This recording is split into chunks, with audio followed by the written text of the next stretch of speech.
Hello my dear students, welcome back to the online classes. Okay students, from our NCERT book of First Flight, our chapter 3, two stories about flying. Now the first part with the title, His First Flight, which is about a young seagull, a bird. Okay, the author of this is Liam O'Flaherty. Now we have seen the story, we have read it, understood it, we have got the moral of the story. We have also completed the question and answers of the story. Now we will see the summary of this story. Okay, let's begin. This story tells us about the need for courage and self-confidence to overcome fears in life. अब ये जो story है, ठीक है, इसमें एक ये ज़रूरत दिखाई गई है कि हमें अपने अंदर एक सेल्फ कॉन्फिडेंस लाना चाहिए, ठीक है, आत्मविश्वास होना चाहिए अपने अंदर, करेज होना चाहिए, मतलब कि हिम्मत कहे के लिए, लाइफ में जो हमारे डर होते हैं उन्हें ख़त्म करने के लिए. ओवरकम फियर्स इन लाइफ, मतलब जो डर हैं हमें उनसे लड़कर उन्हें ख़त्म करना चाहिए. A young seagull looked desperately at the vast expanse of water that stretched before him. एक छोटा सा सीगल, एक पक्षी है, ठीक है, छोटा सा है, और वो जो है उसके सामने, उसके आगे वो एक लेज पे बैठा हुआ होता है, ठीक है, पहाड़ के पास एक लेज बनी हुई होती है, एक पार्ट निकला हुआ होता है रॉक का जिस पे वो बैठा था. अब वहाँ से उसे पूरा पानी दिख रहा था, वास्ट, मतलब बहुत फैला हुआ, इतना बड़ा समंदर उसके आगे, ठीक है, और वो उसे बहुत देख रहा था. एक तड़प थी उसके अंदर कि मुझे उड़ना भी है, और वो वहाँ 24 घंटे से बैठा था, उसे भूख भी लग रही थी, बहुत परेशान था वो. His parents, brothers and little sister had flown away and left him alone on the rock. उसके पेरेंट्स, उसके भाई एंड उसकी एक छोटी बहन had flown उड़ गए थे, ठीक है, वहाँ से उड़ के उसे अकेला छोड़ गए थे रॉक पे. flown थर्ड फॉर्म है फ्लाई का, फ्लाई मीन्स विच इज उड़ना. There was no food and he was hungry. खाना भी नहीं था एंड उसे बहुत भूख लग रही थी. He could not fly. उसे उड़ा नहीं जा रहा था. Many times he had tried to run forward to the brink of the ledge and flap his wings, but he was afraid and felt that his wings would not support him. देखो, many times, बहुत बार उसने कोशिश करी, वो आगे बढ़ा, ठीक है, वो भाग के आगे आता है ब्रिंक ऑफ द लेज, बिल्कुल जो किनारा है ना आगे लेज का, ब्रिंक, उस पे आता है एंड अपने विंग्स को उठाता है, हिलाता है, जैसे उड़ान की तैयारी कर रहा हो. लेकिन वो डरता था, उसे ये डर लगता था कि उसके जो विंग्स है ना, पंख, उसका सपोर्ट नहीं करेंगे. जब वो उड़ान लेगा तो वो पंख चलेंगे नहीं, जैसे कि वो गिर जाएगा, ठीक है, उसे ये डर लगता था. Despite making countless efforts, his parents could not persuade him to make an attempt to fly.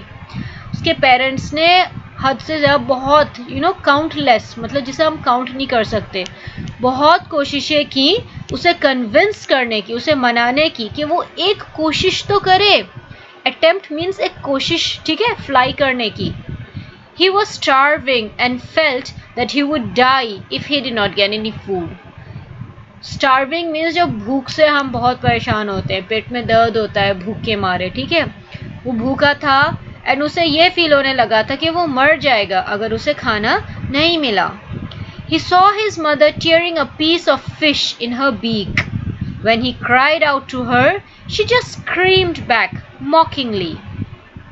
उसने देखा कि उसकी जो मदर थी, उसकी बीक में, बीक मीन्स चोंच, उसकी बीक में एक मछली का टुकड़ा था, ठीक है, एंड जब वो रोया, वो चिल्लाया, उसने मांगा कि मुझे भी दे दो, उसकी जो मदर है वो स्क्रीम्ड बैक मॉकिंगली, वो उन्होंने वापस चिल्लाकर उसे जवाब दिया, उसका मजाक बनाया, उसका मजाक उड़ाया. Then he saw his mother approaching him with food and was very happy, but she stopped at a distance. फिर वो क्या देखता है कि उसकी मदर उसके पास आ रही होती है. अप्रोच का मतलब होता है पास आना, करीब आना, ठीक है. With food and was very happy. उसे बहुत खुशी हुई देखकर कि फाइनली उसकी मदर उसके पास आ रही है खाना लेकर. लेकिन वो थोड़े डिस्टेंस पे रुक गई, थोड़ी दूरी पे रुक गई. He was very hungry, so he dived at the fish. अब उसे इतनी भूख लग रही थी तो उसने सडनली एक जंप लगाई। अब देखिए चिड़िया जब जंप लगाती है तो वो उड़ती ही तो है, जंप तो कर नहीं सकती वो हमारी तरह।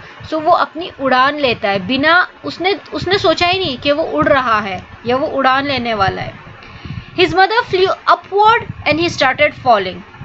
उसकी मदर जो थी अब वो ऊपर की तरफ उड़ने लगी और वो नीचे की तरफ गिरने लगा।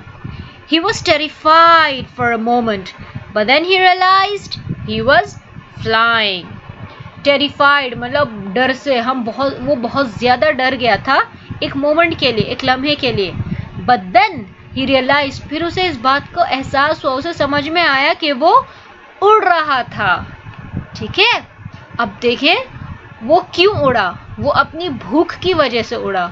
उसकी जो भूख थी ना, वो इतना ज़्यादा भूखा था, 24 घंटे से उसने खाना नहीं खाया था। सो उसने जो है वो जो भूख थी उससे वो मजबूर हुआ, उसके अंदर एक करेज आया कि वो मछली चाहिए उसे, एंड उसने सडनली डाइव मारा। ठीक है, वो उड़ा एंड उसके विंग्स थोड़ी देर बाद नॉर्मल नेचुरली उसकी बॉडी और उसके विंग्स उसे सपोर्ट करने लगे एंड उसने अपनी पहली उड़ान ले ली। सो ये जो स्टोरी है इससे हमें ये दिख रहा है कि हमें अपने अंदर हिम्मत लानी चाहिए, कॉन्फिडेंस लाना चाहिए। शुरू में हमें हर चीज़ से डर लगता है, लेकिन हमें समझना चाहिए कि वो इम्पॉसिबल नहीं है। ये जो वर्ड है इम्पॉसिबल, इसकी स्पेलिंग देखें, IMPOSSIBLE, impossible. This is I am possible, ये भी तो बनता है ना इसमें से। सो आपको इस बात का ध्यान रखना है कि कुछ भी ना मुश्किल ज़रूर होगा, नामुमकिन नहीं हो सकता है। वो आपकी पहली बार भी किसी अटेम्प्ट में अगर आपका फेलियर होता है ना, उससे उस फेलियर को अपनी ताकत बनाओ कि मैं कर सकता हूँ, मैं ये कर लूँगा। ठीक है, so keep up with the courage. I wish you all the best.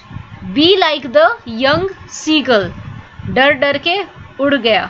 ठीक है, उड़ान ले ही ली उसने अपनी।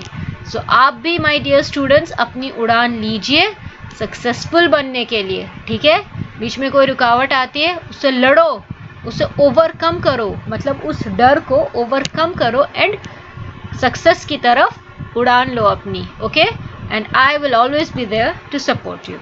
Thank you so much for listening.